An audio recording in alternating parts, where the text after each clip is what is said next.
중국 반도체가 결국 막다른 길을 만났습니다. 더 이상 부품 구입도 안 되던 데다가 심지어 장비 수리마저도 불가능해지는 최악의 상황을 맞고 있기 때문에 그렇습니다. 중국 반도체 산업의 현실을 Y타임스가 분석해 봤습니다. 지금 시작합니다.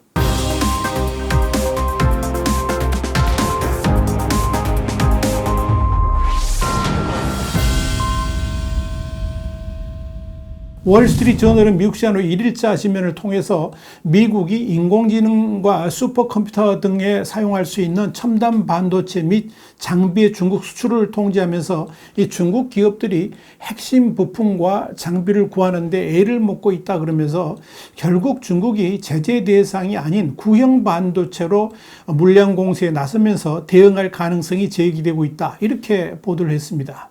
이는 미국의 첨단 제품들에 대한 대중국 제재가 본격적으로 효과를 발휘하기 시작했다는 의미로 이 중국 첨단 반도체 산업이 난관에 직면했음을 보여줍니다. 이런 미국의 대중국 제재는 현실에서 그 모습을 드러냅니다. 중국의 해관 총서, 그러니까 세관 발표에 따르면 중국의 상반기 반도체 수입액은 전년 동기 대비 약 22%, 반도체 제조 장비 수입액은 약 23% 정도 감소했습니다. 여기에 대해서 월스트리트저널은 1월에서 5월 중국 반도체 수입액 감소의 40%가량은 대만, 3분의 1가량은 삼성과 SK하이닉스 등의 한국산이었는데, 이는 미국 정부가 자국산 반도체 장비를 쓰는 외국 기업에 중국 수출을 제한한 데 따른 것이다, 이렇게 밝혔습니다. 이런 반도체 수입 감소에는 세계적인 반도체 수요 둔화 및 중국 경제 성장 둔화, 그리고 중국의 자국 산업 투자 확대 등이 영향을 끼쳤다는 것이 이 월스트리트저널의 분석입니다. 또한 지난 7월 23일 일본은 네덜란드가 발표한 규제 조치에 이어서 주요 반도체 제조 장비의 수출을 제한했습니다. 두 나라는 미국과 함께 최첨단 칩 제조에 필수적인 일부 기계를 생산하는 유일한 국가들입니다. 중국의 반도체 산업이 얼마나 어려운지 한눈에 보여주는 것이 미국의 제재 대상에 오른 중국 최대 메모리 반도체 회사인 양즈 메모리 테크놀로지, 그러니까 YMTC입니다. 자유아시아 방송, 그러니까 RFA 중국어판은 지난 7월 18일 YMTC의 첸난상 대표가 상하이에서 열린 2023년 중국 국제 반도체 전시회에서 반도체 부품 구입도 문제고 반도체 관련 장비를 수리할 수도 없다 그러면서 협력사들의 이미 합법적으로 구매한 반도체 부품을 인도해달라고 읍소했다, 이렇게 보도를 했습니다. 그는 이어서 반도체에 관련된 글로벌 시장 경쟁, 혁신 및 기술 표준, 공급망, 인재 흐름, 자원 할당 및 기타 5가지 요소들이 다 무너졌다라고 한탄을 했습니다. 그러면서 제발 반도체 공급망이 개방이 이루어질 수 있기를 희망한다라고 호소를 했습니다. YMTC는 중국 최대 반도체 메모리 회사이면서도 제대로 된 부품조차 구할 수 없다는 점에서 기술 진보는커녕 과거의 구형 반도체 시절로 강제 회귀할 수밖에 없는 처지에 놓여 있습니다.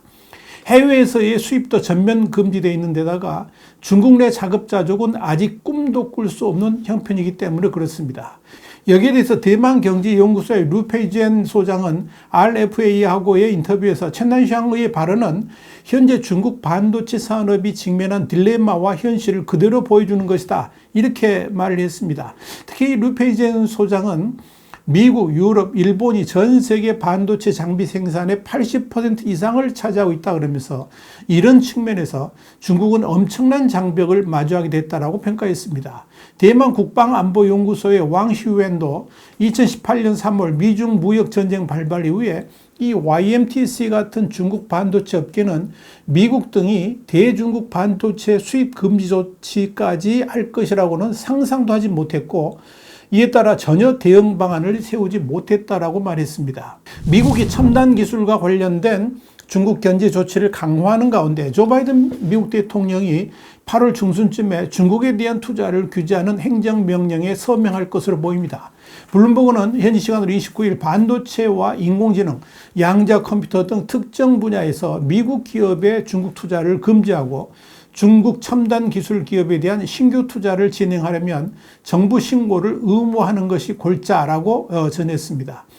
또한 미국과 유럽이 첨단 반도체에 이어서 9세대 반도체에 대한 대중국 제재를 논의하고 있는 것으로 알려졌습니다. 블룸버그는 7월 31일 서방이 중국의 첨단 반도체 기술 발전을 막자 중국은 9세대 반도체인 이른바 레거시 칩에 대한 생산에 박차를 가하면서 이 시장을 장악하려고 시도하는 것에 대해서 제재를 추가하는 방안을 검토하고 있다고 밝혔습니다.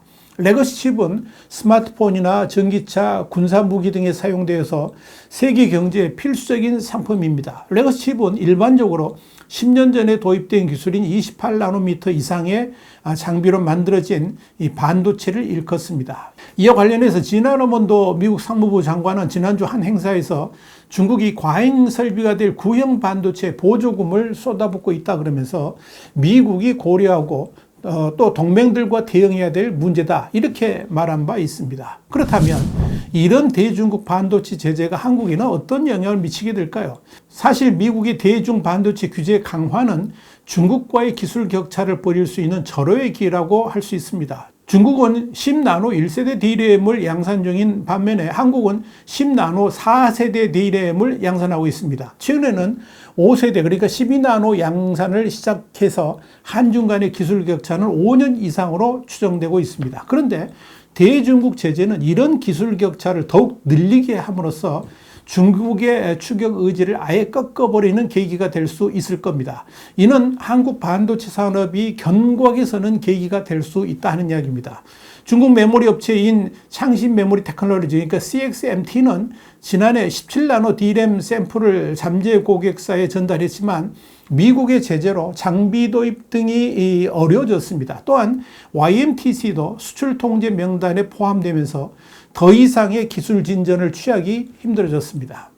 여기에 레거시 제품에 대한 대중국 규제까지 더해진다면 우리 반도체 회사들은 날개를 달 수도 있습니다. 이는 당장 메모리 경쟁에서 삼성전자와 SK하이닉스가 독주할 수 있다는 것을 의미합니다. 물론 이들 회사 모두 중국 생산 비중이 높아서 미국의 대중 제재에 자유롭지 못하긴 합니다만은 중국 시장의 불확실성이 심화되면서 우리 기업들도 장기적으로 한국과 미국 투자를 확대할 것으로 보입니다.